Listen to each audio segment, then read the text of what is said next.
prostitutes, so that's good. The psalm appointed for this weekend, even though I have read it I don't know how many times, this week really grasped my attention. It begins with a couple of what we would call beatitudes, statements about what makes for a good or a blessed life. You know what beatitudes are. Blessed are the poor, blessed are those who mourn.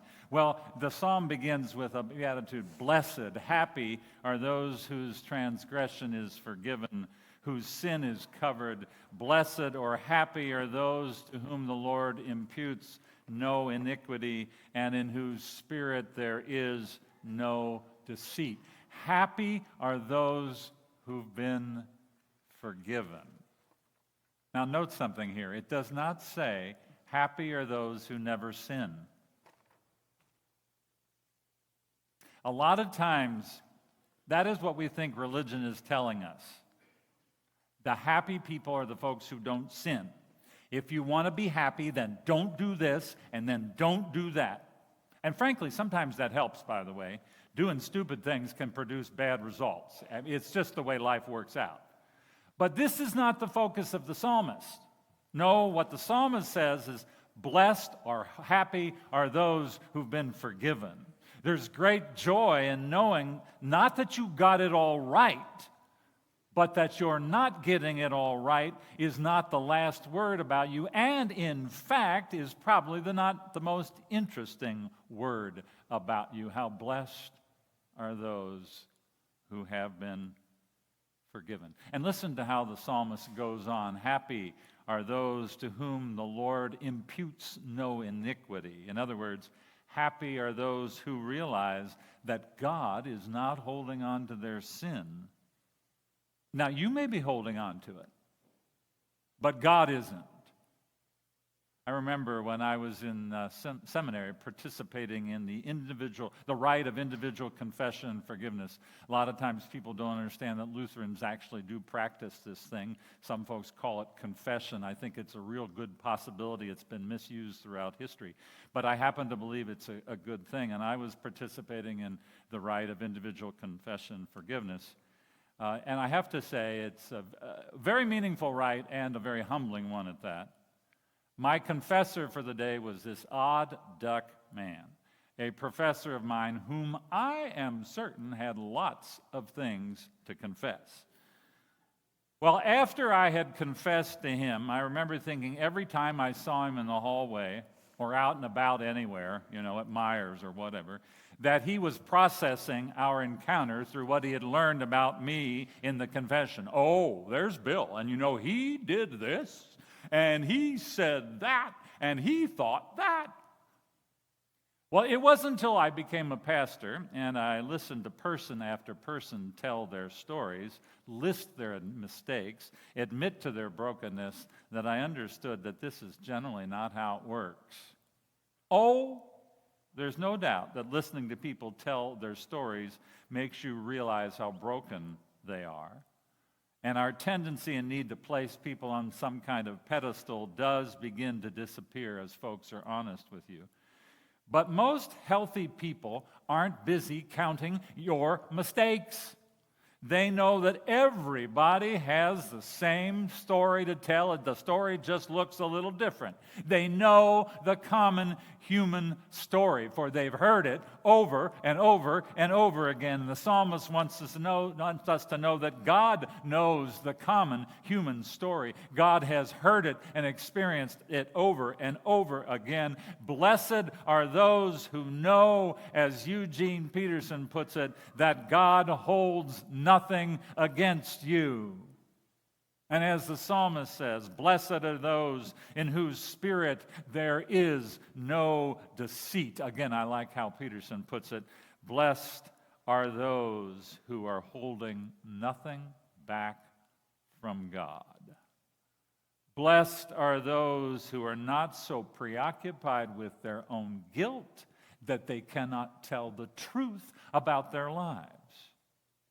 Our biggest problem, I would say to you, is not our sin, the mistakes we've made, the brokenness we know and experience. Our biggest problem is that we don't get around to telling the truth about it. We deceive ourselves, I'm convinced.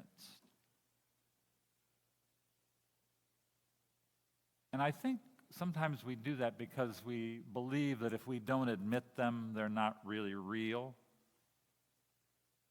As I was reading this story about the family whose daughter died from measles because her parents wouldn't vaccinate her, I concluded, and I've said this before, that some of us would rather be dead than wrong. Sometimes it's easier to be dead than wrong.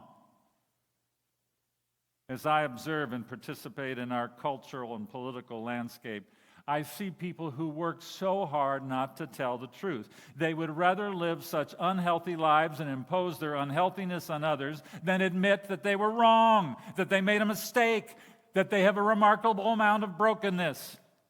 The psalmist does not say, "Blessed are those who are never wrong." No, he says, "Happy are those in whose spirit there is no deceit. Happy are those who tell the truth. Happy are those who come clean." And notice what happens when we don't come clean. And the psalmist is totally transparent here. I love this part. While I kept silence, my body wasted away through my groaning all day long, for day and night your hand was heavy upon me. My strength was dried up as by the heat of the summer. Our lack of coming clean, our lack of truth-telling takes a toll on us. Walter Brueggemann puts it in a fancy way. I love this line from Brueggemann. When I grow up, I want to write like him. The body pays for covenantal disturbances. The body pays when our relationships aren't right. Living with deceit, living with unresolved guilt, living with all kinds of anger takes a toll on our physicality, on our bodies, on life itself. Guilt eats away at people's bodies. Anger creates all kinds of unhealthy behaviors. We experience those behaviors, by the way, when we drive, when we're on social media, when we consider what happened on January 6th 4 years ago, when we stand back and look at the political realm of our day. Anger with bad behavior is everywhere. And as a little bit of a side here, it's especially real among many men. Now, our psychology friends like to point out that anger is often a secondary emotion. Secondary emotion, often revealing unresolved grief or sadness. Disclosing how we often have to learn to forgive not only people, but life itself. Life can be mean. It can hurt us. And I have to say, and this is an observation that I have, many men don't know what to do with the hurt. They would rather be angry than sad or in deep grief. So what do? They stew in their anger. They get violent. They join up with groups of folks who think like they do. Now, don't get me wrong. Many women can do the same thing. I had a little conversation about this after adult class today, and one person came up and said, I had mentioned that boys are the ones who normally put the holes in the wall, and this person said, well, that's not always true. I mean, their experience was that girls can do that too. And I think without a doubt they can, without a doubt. But my observation is that anger with bodily and behavioral consequences is a big concern for many males. Not coming clean has obvious effects, bodily effects, emotional effects, social effects. Lack of truth-telling doesn't leave us unscarred. But note the psalmist experience when he comes clean, when he can no longer handle that his lack of truth-telling was drying himself up. Then, he says, I acknowledge my sin to you, and I did not hide my iniquity. I said, I will confess my transgression to the Lord, and you forgave the iniquity, the guilt of my sin. I think sometimes we're afraid that when we tell the truth that's going to meet us isn't very friendly. But the psalmist said, God forgave my sin. The truth the psalmist met was love and grace and forgiveness. What will you and I meet when we come clean? What will we meet when we admit that we blew it? What will we meet when we tell the truth about our brokenness? What will we meet when we move beyond our anger and get in touch with our grief and our sadness? Well, I want you to notice what the bold, very dumb son in Jesus' parable today meets when he comes to his senses. By the way, I am not so sure that this parable is taking on the immorality of the younger son, which is how it's often told.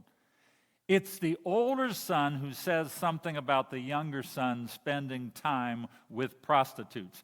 That is not in the story of what happens to the younger son. And I like what John Petty says about this. Obviously, the older brother appears to have tapped into his own fantasy life. When the younger son finally wakes up, when he realizes that the life that he is living is not giving him what he wants, when he understands how truly stupid he's been, he heads back to his father's place. He goes home. And what does he encounter when he heads toward home? Not a father who has been counting his son's sins, naming his stupidity. No, he encounters a father who, as Paula demonstrated when he sees him from afar, comes running to greet him. You see, this man, this father doesn't mind being vulnerable, doesn't mind letting go of his status as the king of the family and the household, doesn't mind looking silly to the neighbors who are watching him thinking, what in the heck are you doing running after that no good, impulsive, ungrateful son of yours? You see, his father lives life on the basis of compassion and grace and forgiveness. This father is a prodigal father, extravagant, wasteful, profuse, excessive with love. And in case you don't get it, this Father is our God. This is the one we meet when we come clean. And truthfully, even before we come clean, the father didn't wait until the boy got home to greet him. The father didn't wait till the son came groveling. Grace meets us when we come home, and grace meets us even before we get there. Grace and love are the bottom line truth of life. So, why would you not want to tell the truth? Not join the psalmist in admitting your sin and your brokenness? Why would we all want to continue to live a life of deceit? There's such joy in being forgiven. How blessed are those who've been forgiven. Shout to God, O faithful people, who know the Lord will always listen. Be glad and trust the Lord. Steadfast love surrounds